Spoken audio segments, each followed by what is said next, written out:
you. All right. Okay, well then let's get underway.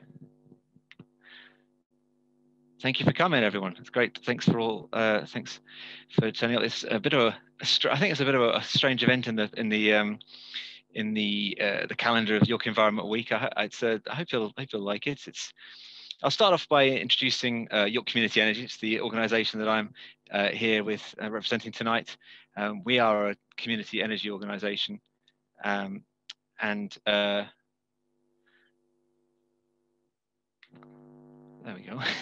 And we're all about the climate crisis. We're all about trying to find local solutions to issues around energy usage. So it's not only on the generation side, but also on the consumption side. So we're looking at ways of getting a community response to work together to create renewable energy, to generate renewable energy, and to reduce the impact of our energy consumption. And obviously, as individuals, as householders, as citizens, the main route that we have to do this is through the energy that we consume in our homes. So we're looking a lot at retrofit work to reduce the amount of energy it takes to keep our homes warm, which is a significant proportion of the overall energy use of the country. We've been going since 2015. As I say, I'm Richard Lane. I'm the Secretary of York Community Energy. I was one of the founder members, and I'm an energy nerd, basically. So I'm going to be talking a lot about sort of history and a bit of politics tonight. I don't really have any qualification in that. I'm just sharing stuff that I've learned along the way, stuff I've looked up, stuff I find interesting, and I hope you will too. And I hope it'll be a good, interesting discussion as well, because my background is in engineering. It's not I work in community energy elsewhere outside of York Community Energy, and I'm basically working software. And as I say, I have an engineering background. So so bear that in mind. I'm not an expert on sort of political history or anything like this. But I find this stuff interesting, and I hope you will too. And this is what I'm going to talk about tonight. I'm not going to win any awards for the structure of this, and I'm not going to talk about particular technologies really either. It's really about the grid as a sort of a system. But we'll start off by talking about how we got here, and then we'll talk about where we are, and then we'll talk about where we might go. So as I say, not a particularly inspired or innovative structure there. And then finally, let's have a chat over a drink. I've got a beer here ready to go. I hope you saw that in the email and the invitation, that if you want to have a drink ready, then I think it'll be just nicer. So rather than a formal Q&A session, I'll just facilitate, or Tom, who's on the call as well. I should have introduced Tom as well, the chair of York Community Energy, who's also on the call. And we'll facilitate just a fairly casual, fairly free-form and informal discussion as well. Hopefully you'll have some things to say about this, and there's going to be a break in the middle as well. There'll be a little intermission as well. Okay, so first up, how we got to where we are. So how did we get from the point of electricity being a sort of a strange and freakish phenomenon, sort of something slightly magical and spiritual about it? How do we get from there to where we are today, where we have a steady, controllable, and pretty much safe supply of electricity, which we take pretty much for granted? And we festoon our houses with all manner of electrical contacts and connections. We light up the globe, and we build enormous solar generation facilities in the shape of cartoon pandas, because such is our mastery of this technology and phenomenon. So to start with, then, static electricity has been around since forever. It's been known about since ancient Greek. This is where we actually get the word electricity from. Probably many of you know this, that it's from the ancient Greek word for amber. So they knew that if you rub amber with a cloth, it builds up a charge and you get this spark off it, or it will attract things. So people have been investigating that for a long time. And in the 18th century, these strange machines started appearing, which basically were devices for building up charge. And they did involve a lot of servants turning wheels. And they would be used for these sort of strange quasi-scientific experiments, and also a lot of parlor tricks and impressing dinner party guests, and also as a sort of a questionable medical therapy as well. But to get anything useful out of electricity, that took the discovery of electromagnetism, and the invention and the development of the electric circuit and the theory around that.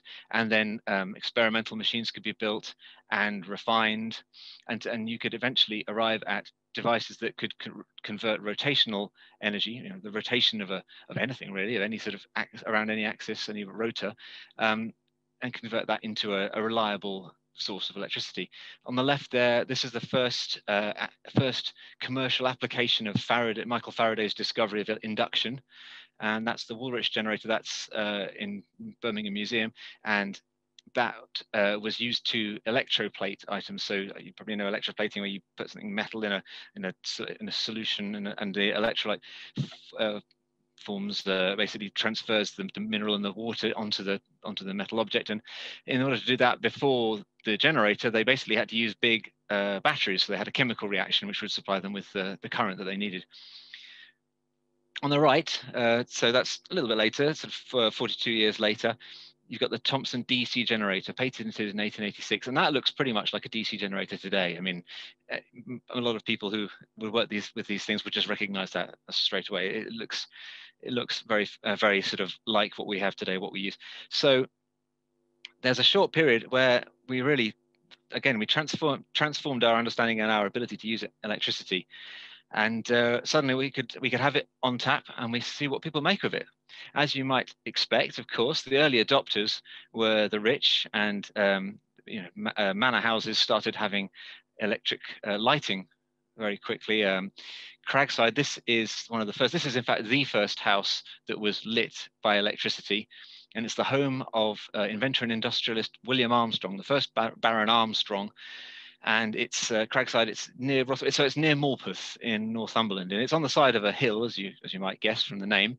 And there's lakes at the top of it, or ponds, and then a channel running down, and a little hydroelectric power station with turbines, and that generated about 10 kilowatts. So that's kind of, I mean, enough to run kind of 3 and a bit modern kettles. And that was enough to power to light his house with arc lights, which are sort of primitive lights before we get the incandescent lights that we're familiar of from our youth, not around now anymore, but or decreasingly so anyway. And in a rather apt bit of portending, so, a foreshadow of things to come, he found energy to be so useful. I mean, it is, isn't it? He found so many things he could do with it that he tried to get more and more out of the hydroelectrics, and obviously there's only so much power you can get out of a particular hydroelectric station. So when he couldn't meet the needs through that, he used a gas engine instead, so switched to fossil fuels quite quickly. Incidentally, this is more like what you'd think of as the oldest hydroelectric power station. This one's Cumdilly on the eastern side of Snowdon. And that was built in 1906 there, and it's about 9.8 megawatts generating, and it still generates power. It's still connected to the national grid, and it's in a lovely location if you're ever in that neck of the woods. As indeed is Cragside as well. And Cragside, under normal conditions, when it's not a pandemic, you can go and visit that, and it's well worth a trip. I haven't made it yet, I've got to say, but I've seen lots of films. Going back to the 1870s then. So once you started getting the aristocrats' houses, the well-to-do houses started getting lit up, then of course these people turned their attention to what they could do in the city for the masses, these sort of city father types. And we started seeing illuminations happening in public spaces. So in 1879, you got 40 arc lights installed along the Thames embankment between Westminster and Waterloo. In Mosley Street in Newcastle was the first street ever to be lit by incandescent electric lights. That's not arc lights now, but the much more energy efficient incandescent lights. And that was just done for one night as a sort of demonstration in 1879. And then in Godalming in Surrey was the big moment where it was the world's first public electricity supply. They had enough power left over from their generator to offer that to private houses, to shops, to businesses, and then so they could actually start selling electricity. And that was done by the corporation, the council as was. And but then in 1882, the government passed the Electric Lighting Act, which allowed private companies to set up to offer street lighting. So you could now have businesses running on this, offering this as a commercial venture. And of course, one early enthusiast for that was Mr. Thomas Edison, or at least his company anyway. So Thomas Edison Electric Light Station at Holborn Viaduct was the UK's first coal-fired power station. It was just in a townhouse in the middle of London. And they built this enormous engine in the basement, this enormous coal engine called Jumbo. And with that, they lit 968 street lamps in the neighborhood, and then expanded that 3,000. Eventually they sold electricity to hotels and restaurants and shops and offices and the General Post Office, which was nearby. And also, of course, it was just around the corner from Fleet Street, which I'm sure didn't go unnoticed by Thomas Edison, who had a very keen eye for self-publicization. But it made a loss. It was a big success in terms of the technology. It really proved the concept. But it was very difficult to make it work, partly because of the conditions imposed by the Act of Parliament. They actually, you didn't get the right to dig up the streets, for example, to bury any cables. So it was very difficult to actually expand it. You had to be able to get the cables somewhere without doing without having to disrupt anything. So, but it was a turning point. I mean, this was a big moment. This was the first electricity supply business from a fossil fuel, which of course is then what happened in a big way. We weren't so far behind in York. Now, there's two landmarks in this pictures which still exist. Anyone spot them?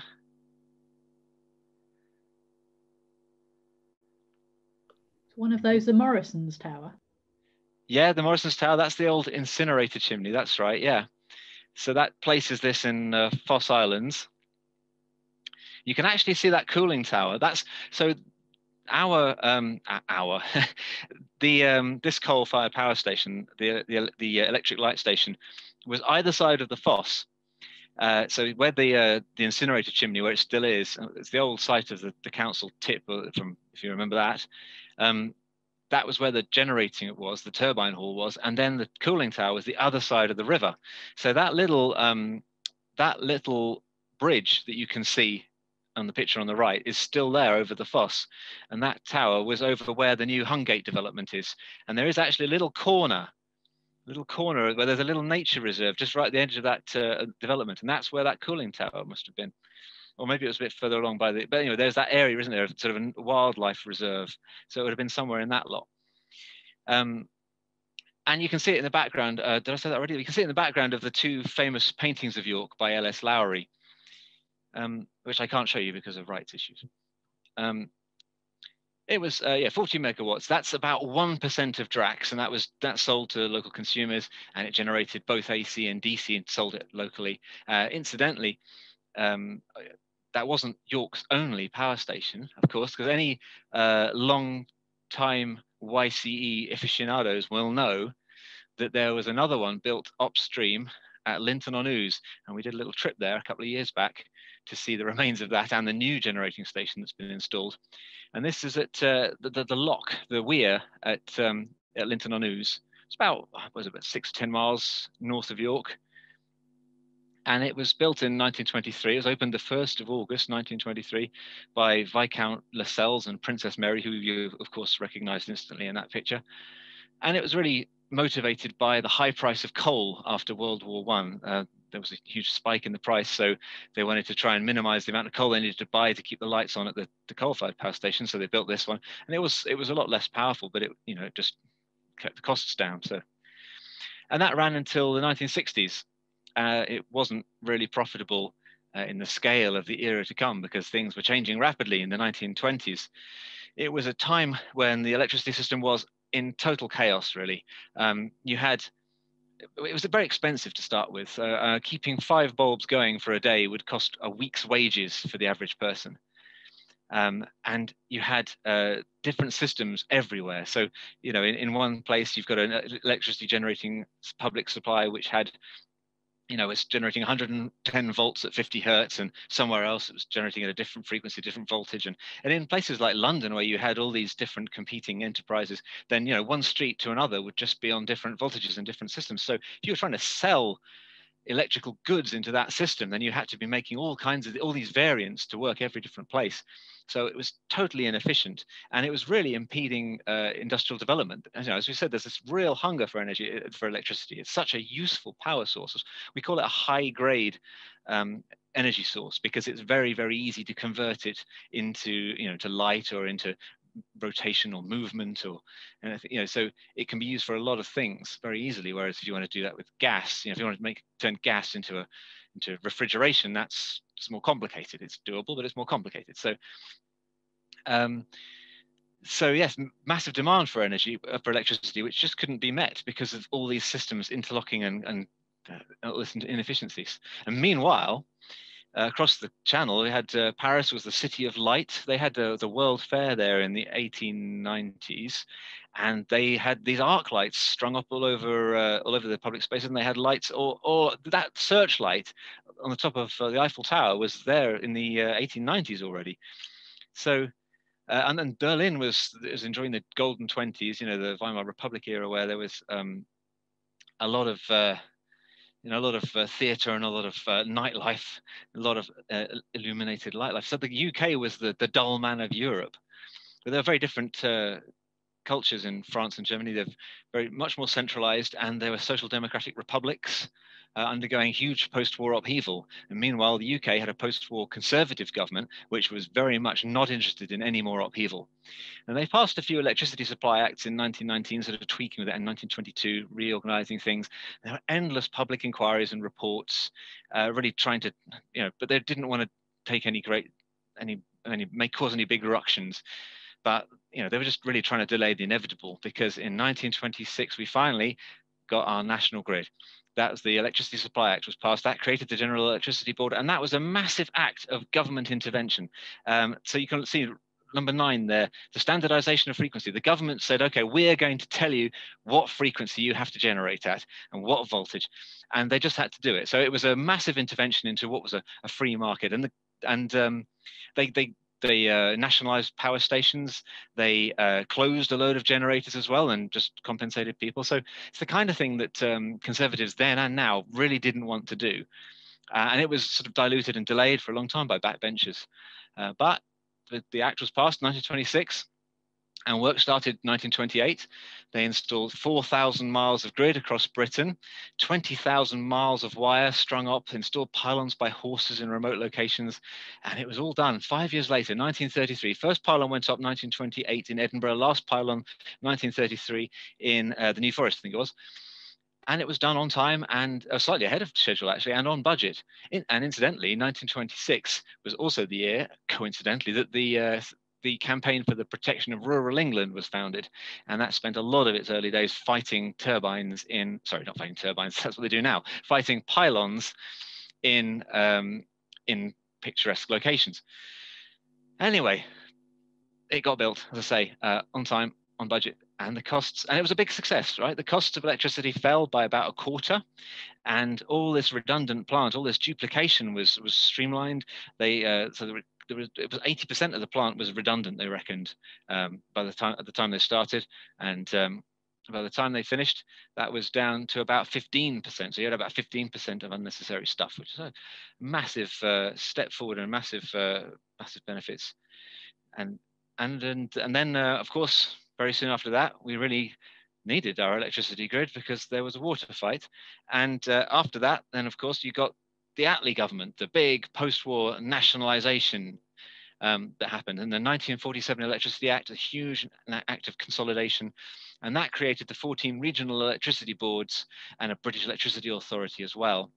And that kind of gave us the structure that most of us will remember from our youths, which we have these electricity boards in the region, and you have a supergrid layer on top. So that was created. They set up this authority and they pondered it, and then in 1957 they created this supergrid layer of high voltage stuff, and that was run by the Central Electricity Generating Board, and which was the forerunner of our national grid.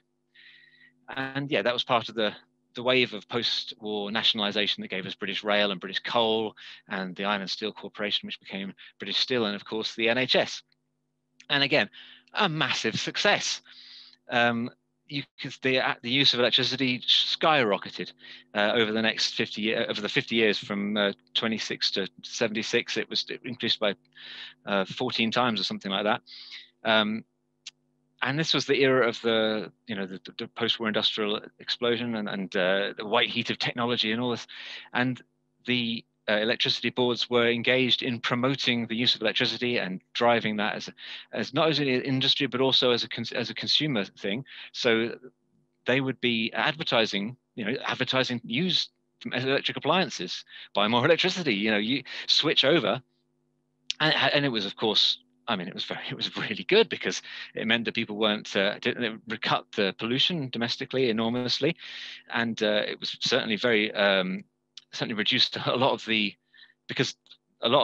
appliances that were being replaced in the households were very labor saving, especially for women. So it began so it really had a positive effect on a lot of on allowing women to go and play a much more active role in society. And so when we were, I don't know, you probably remember, I have this dim memory from my childhood that there were electricity board shops that you go to buy these appliances. So I think we should highlight this because capitalism gets all the bad rap, but it was a socialist government policy that drove up consumption of electricity powered by coal and locked us into this very energy intensive lifestyle that we have now, which has benefits and disbenefits, lots of benefits in terms of lifestyle and leading good quality lives and not pollution, in our houses. But obviously there's the whole destruction of the biosphere, which is swings and roundabouts. So anyway, this takes us up to the era of deregulation, which is in the 80s, which I would suggest is a totally inaccurate term. A lot of people say this is a very inaccurate term. But let's take a look now at the system we have today, and then we'll have a break. Okay, so I'm now talking into a computer, and that is plugged in to the wall. Let's say this is the plug. That goes through a ring main in my house. It goes to my distribution board. It goes to my energy meter. And then it will leave my house, go down the street, meet a lot of my neighbors' houses, and they'll all be connected together to a substation locally. This happens in most areas as underground, so you won't see it. But if you live in a rural area, you might see this kind of wires, these sort of poles for the distribution network locally. And this is my local substation. That's typically unloved. The Tang Hall Lane substation next to the Beck. And that is owned by, this is all owned, everything outside of the house here, and the fuse in the house as well up to that point, that's owned by the distribution network operator, the DNO. Anyone know the name of the DNO? I know some of you do, because I think someone here is someone enrolled who actually works there, so they're keeping quiet. Okay. Northern Power Grid. Yeah, Northern Power Grid. There we go. So they own, as I say, they own the fuse. Just at the end, just after your meter, there's a fuse. They own it. The fuse. They own all the wires upstream from that. And yes, that the distribution network operator is they're changing to be called the distribution system operators now, which is much ink is spilt over that, but it's not very interesting in my opinion. The point of these substations then is to get the voltage transformed up from your house, 240 volts. You want to get it up nice and high because that's much more efficient to run, and you lose less electricity. You lose less power when you're transporting it. So from that substation, it goes to another substation. It gets transformed up again. So that substation takes it from 240 volts to 11,000 volts, 11 kilovolts.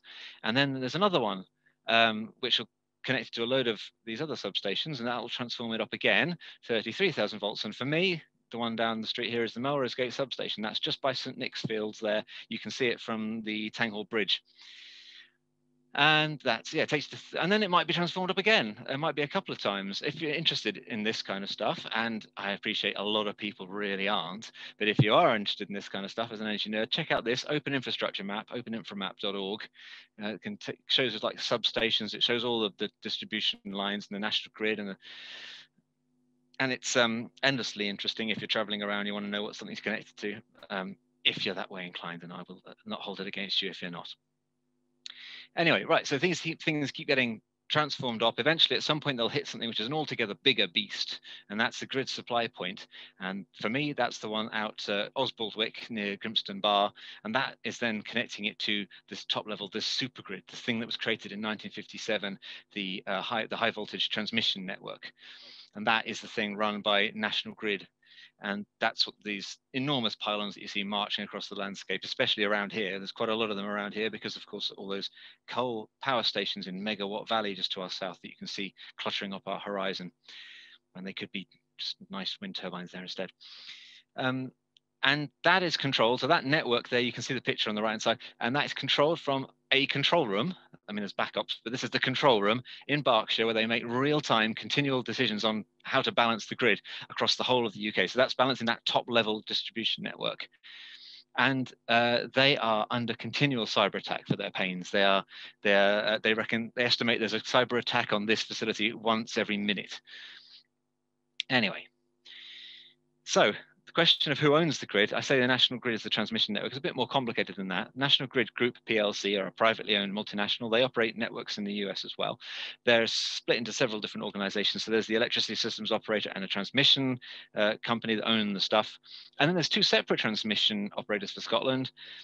And then there's these 14 distribution network operators for the various parts of the UK.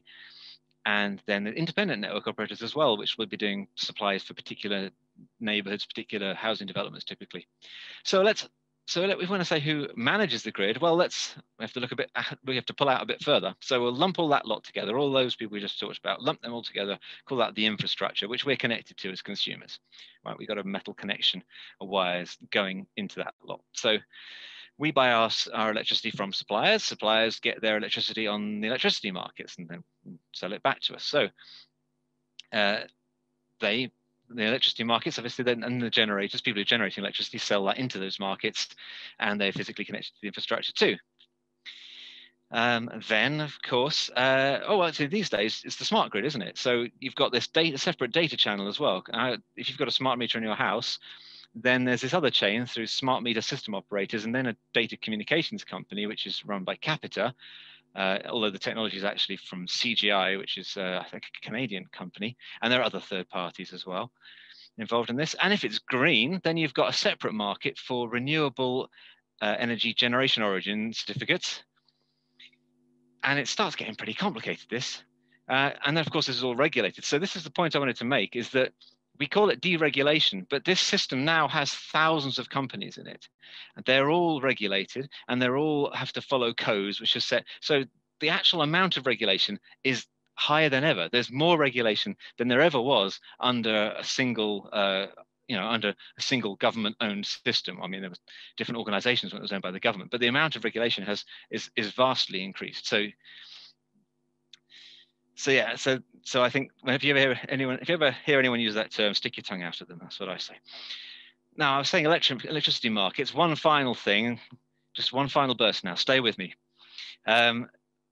We hear about the wholesale price of electricity. We hear that in the media, but there's no real single wholesale price of electricity. There are lots and lots of energy markets, lots of electricity markets. I was at a presentation one time, and the person was talking about services they provide on behalf of the generators who pay them. So, renewable energy generators would use this company, and they said we sell energy on behalf of our generators into 13 different energy markets, 13 different electricity markets. And I was trying to write down what are 13 of them. I was trying to write them down, and I asked a couple of different people, what are the 13 in electricity markets? And I never got the same answer twice. And I don't know. This is not a definitive list, but I think there are certainly a lot of them, and I don't think, and a lot of these are not worth really explaining any detail, but there's all kinds of things. You can trade electricity based on what's going to happen tomorrow, across the day, in each half hour. You can sell electricity, to a balancing mechanism.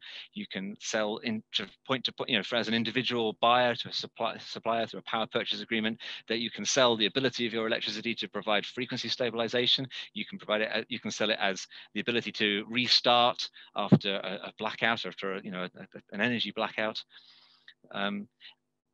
It's pretty pretty hellishly complicated, and it's all overseen by intermediaries who run these auctions, these markets, the Elexon and the European Power Exchange and the London Energy Brokers and the National Grid, ESO. They run the balancing mechanism. So it's pretty complicated stuff, really, as I say. And I think at this point, probably time to take a break and have a breath. I'm going to bring Tom in. Has there anything been going on the chats that's interesting and might be worth talking about? Or has anyone got anything they'd like to share? I think probably everyone's been so absorbed in your presentation that they've forgotten to ask any questions. That's all right. I didn't. There'll be plenty of opportunities. I just thought this would be good to take a breather at this point, because it gets pretty intense there, doesn't it? Yeah. Yeah. If anyone wants to ask a quick question, they can do so now. If they want to unmute themselves. Or you can also just take it while you can have a comfort break now, make a cup of tea or whatever. Yeah, like. We've got a Segi there. Just a quick question: the attacks on the control center in Berkshire, where did they originate from? Are they state actors, or what's happening? Do they know? Well, I imagine someone knows. I imagine that they don't. It's not. They don't publicize that kind of stuff. I mean, I don't know. I mean, I could start making wild accusations, but okay. No. I mean, they don't publicize who's doing it. Okay. I should imagine it probably is. There are suspicions and probably denied, and it's. Okay. Thanks. That's right. It's certainly. I mean, I read a few articles about it, and no names were named in those, which is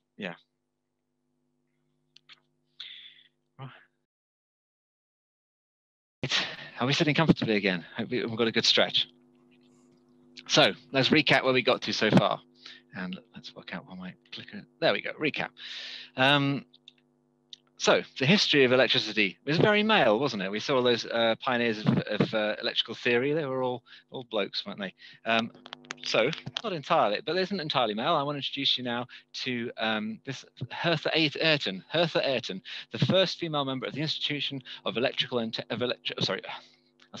Institution of Engineering and Technology, and she did a lot of work on the arc light.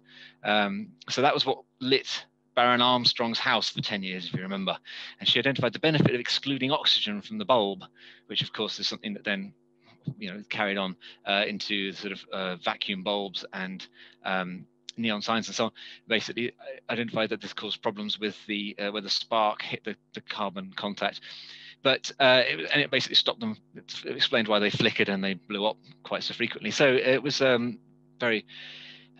very practical and very a big step forward in understanding this stuff which people just did. And she was denied membership of the Royal Society as a married woman, because married women were not eligible to join the Royal Society at the time, and neither, incidentally, were unmarried women. So I don't know why they bothered making the distinction. Her husband was careful not to collaborate with her because he knew that the work would be credited to him if he did that. So, and she was also an active suffragette, and she got Marie Curie to sign a petition against their imprisonment. So she seemed like a pretty cool lass. Right. What else? We'll recap. Yes, early adoption in the houses of rich people and by municipalities as well. And then there was massive growth on the back of abundant fossil fuel supplies in the UK, and obviously, start with coal, and then in the 80s, the North Sea gas came in.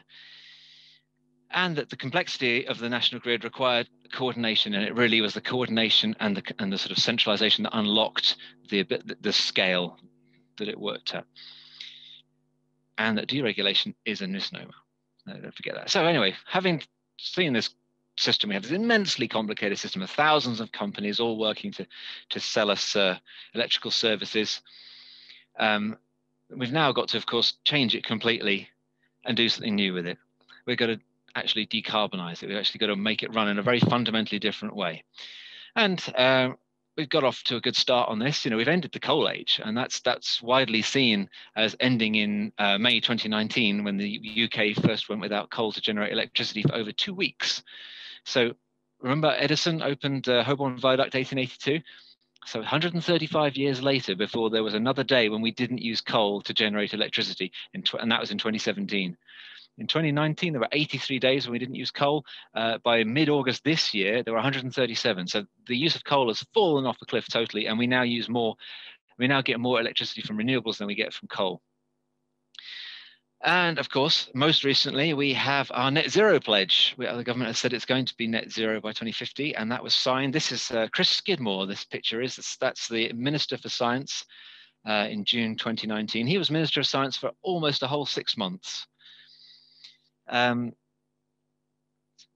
yeah, we've got to, so the plan is, yeah, we've got to decarbonize it, but we don't only want to decarbonize it, we also want it to run within ecologically sustainable planetary boundaries, of course. So, I mean, you can't just burn forests. You can't just, you can't just consume the biosphere in order to pay for electricity that doesn't damage the climate. So you've got other things to trade off. And ideally, of course, it'd be nice if we could have a system which does it without destroying human lives and dignity. So, I mean, you could mention fracking here, but most famously is the situation with where we get coal from.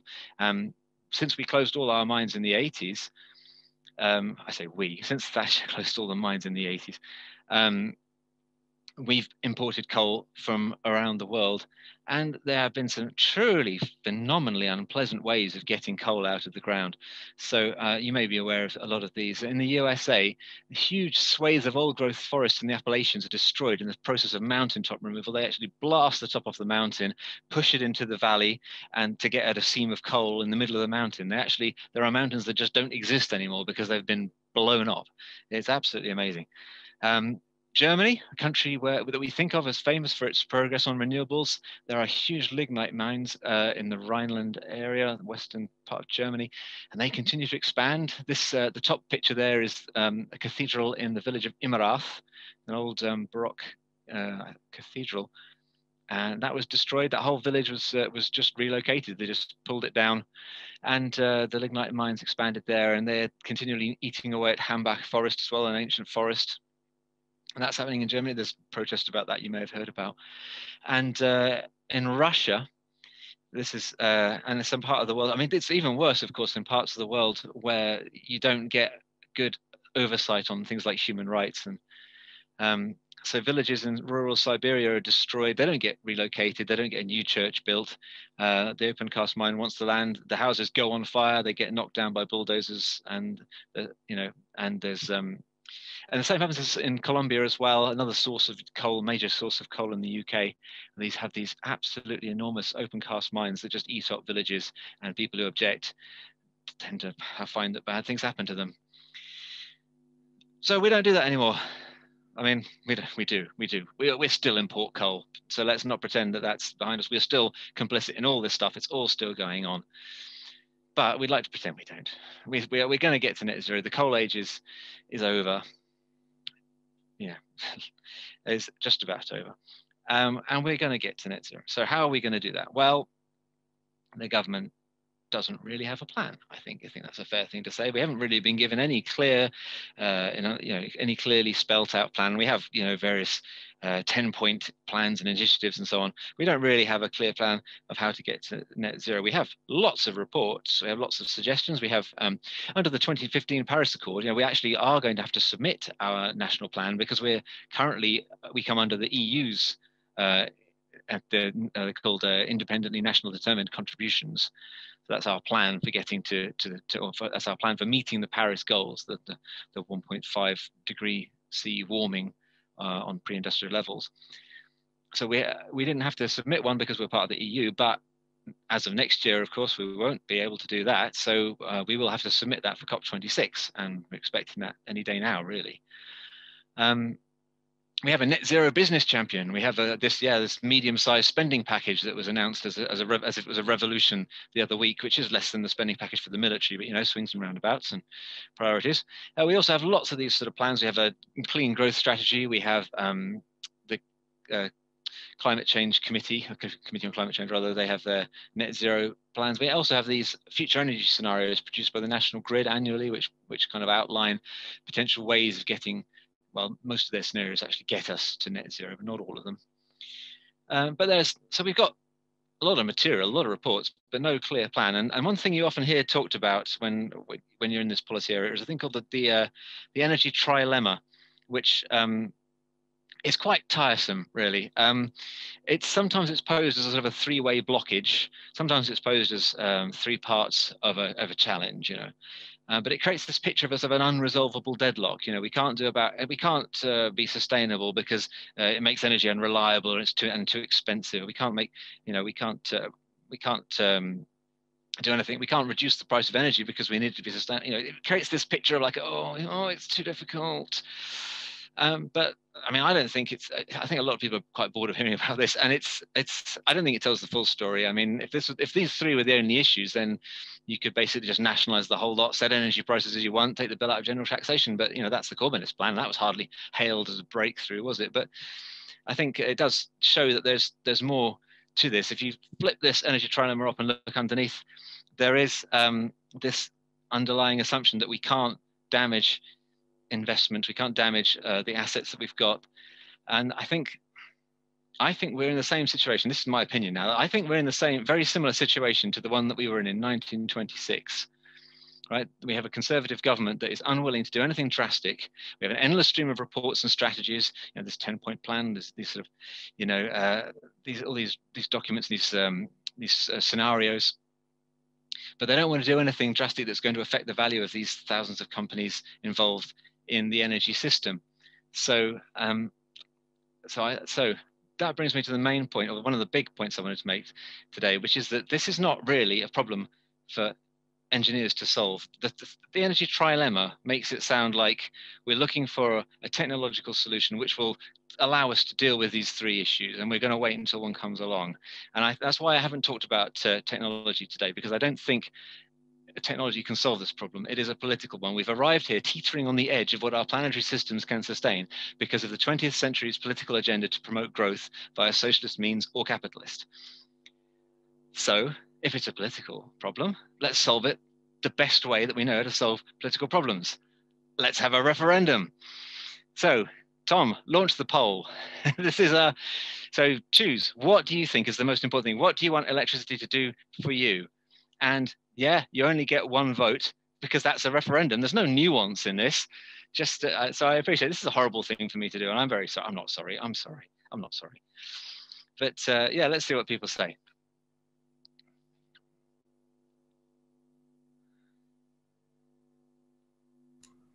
I feel like we need months of horrible campaigning before this. We've had years, decades of horrible campaign. Oh. Yeah, we've got about half the votes in, still coming. Bless you for indulging me, everyone who's voting. Oh, nice. We got one for democratically owned. I don't buy the results before the exit polls are published. Oh. Sorry, yes, of course. Democracy fail there. Yeah, I was hoping to get a spread of answers, though. You know. Well, we've got 18 out of 20 answered. Any more for any more? Yeah, let's do it. We've probably got two people there. We'll close it there. Yeah. Go on. It's a cruel question, and people are very well within their rights to refuse to answer it. Generated from renewable sources. Nice. Yep. Lovely. So yeah, always available is very important. Fossil fuel free. Yeah. So I deliberately renewable. Obviously, nuclear power as we have it today is not renewable, so that sort of excludes that. So, yeah. Okay. Well, I guess that's not a big surprise. No one's particularly worried about the affordability of energy. Interesting, and that will probably link back to. We're hoping we'll talk about this more at the end. So we'll be talking about future scenarios of energy, of what energy might mean to us in future, and it gets quite philosophical. Anyway, let's. Yeah, can you? Oh, was that you just sharing it now, or? Oh, have the results only just been shared? I've just told it to stop sharing. Oh, right, okay. I can make mine go away then. Okay, fine. Right, let's carry on. Sorry. It went a different color and I didn't know what it meant. Can I, sorry, just before you carry on, we've got a comment saying it could only tick one. Of course, I'm concerned about affordability. Yes, yeah, I know. That's the horrible position that I put you in, of course. Yeah, but it does. We'll come back to this, and we'll have a nice free-form discussion later on, and you can all tell me how unpleasant it is to be forced to make that kind of decision, and how unfair, because it's horrible. Right. So in this last section, I'm going to talk about 3 visions for possible energy futures, and these are just suggestions. There's nothing rigorous about this. There's nothing, there's nothing definitive, or they're just 3 ideas that just sort of illustrate the kind of variety of approaches to energy that we could have in the future. So I'll start off with something I think should be very comfortable for most people: the smart techno-prosumer-driven network, which is the course we're on pretty much. This is very much all to do with the smart meter rollout.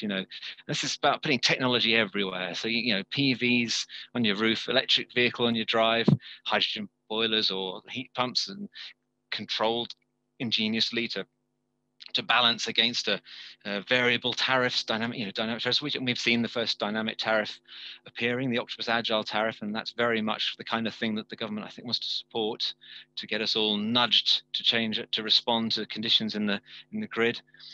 Peer-to-peer energy trading, perhaps with completely unnecessarily blockchain.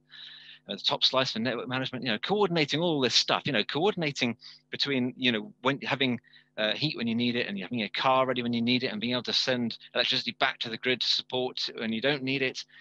Coordinating all that is incredibly complicated. So that means you have to have smart technology everywhere and big data everywhere. So what happens to your bills? Well, if you're in a renewable system, energy is cheap if you can buy it when the wind's blowing and the sun's shining. So if you can shift your consumption to when it's abundant, then your bills could be quite cheap. And if you can't, well, you're screwed, really. I mean, if you're lucky, you've got PVs on your roof and you've got an EV, you can be self-sufficient in energy maybe. But if you're not, then it's not looking so good for you. And this is the problem with the smart energy future, is that it is a tremendous source of inequality. So if you can't flex, if you can't choose when to consume, if you have no battery, if you have no roof, you live in a flat, if there's nothing to contribute, you'd be paying more than ever. And I recommend to you this report, Smart and Fair, by the Center for Sustainable Energy. That's one quote from it there: innovation and smartness are not natural partners of fairness. And another quote, I was at a meeting about this a while ago, and there's a nice quote that someone said that smarter systems bring new ways to generate unfairness. So this aim, this aspiration to be energy self-sufficient, you hear it a lot. You hear people talk about it both as individuals. I'd like to be able to run off my own generation, but also villages. You hear villages, well, we want to be able to run off our own energy generation. It's very kind of, I'm all right, Jack. It's very sort of it's very much no such thing as society sort of stuff. And of course, all technology has a cost, right? Sophisticated technology uses rare minerals, tantalum, niobium, cobalt, lithium, neodymium, so it's in all this sophisticated equipment. And it's tremendously inefficient to have a battery in every house. It's tremendously inefficient to have a car in every driveway, for that matter. And the same stories I talked about with coal play out whatever mineral is being mined. There's coal, tantalum, or lithium. You will see sacrifice zones. You will see areas where the mining is damaging people's lives, livelihoods, and the environment. So let's move on. Vision number 2, collective citizen control. So a lot of places are taking back their power grids. Cities in Germany are taking back their power grids. There's this publicfutures.org. You can have a look. They've tried to create a database of remunicipalization projects. This is projects where councils have bought back or taken back ownership of utilities and networks that were previously privatized. And it's interesting, but the data quality on that database is very bad. So there's a lot of references to places where, if you know anything about them, they haven't really taken it back. But anyway, still a very interesting movement to keep tabs on. Most famously, Hamburg, they bought back their electricity grid, and then they bought back their gas network, and then they bought back their district heating network, because all of these were owned by different organizations, right? So and all eyes were kind of on Hamburg to see how well that was going to go. And so far, it seems to be going pretty well. As I say, they bought all three now, and they're making profit from the grid. They've closed coal generators, and they're making ambitious plans to do interseasonal heat storage, and this kind of coordination works really nicely if you've got one organization owning the whole thing. And this is one of their projects on the left, is an early early kind of showpiece development. They converted an old air raid bunker into a renewable energy generating station and a heat storage reservoir. And a little aside here, in brackets, hot water is great. Hot water is massively undervalued. If you want to store energy and you're going to need heat in the future, hot water is the best way you can store it. It's a really simple, low tech solution, well insulated tank. Warm it up. Get that water out. It's terrible. It's an absolute crime that we're taking out hot water tanks from houses, which we are at the moment. And this is the most efficient way of storing energy is in the form of heat. And yeah, anyway, that's a little rant that I will get out periodically.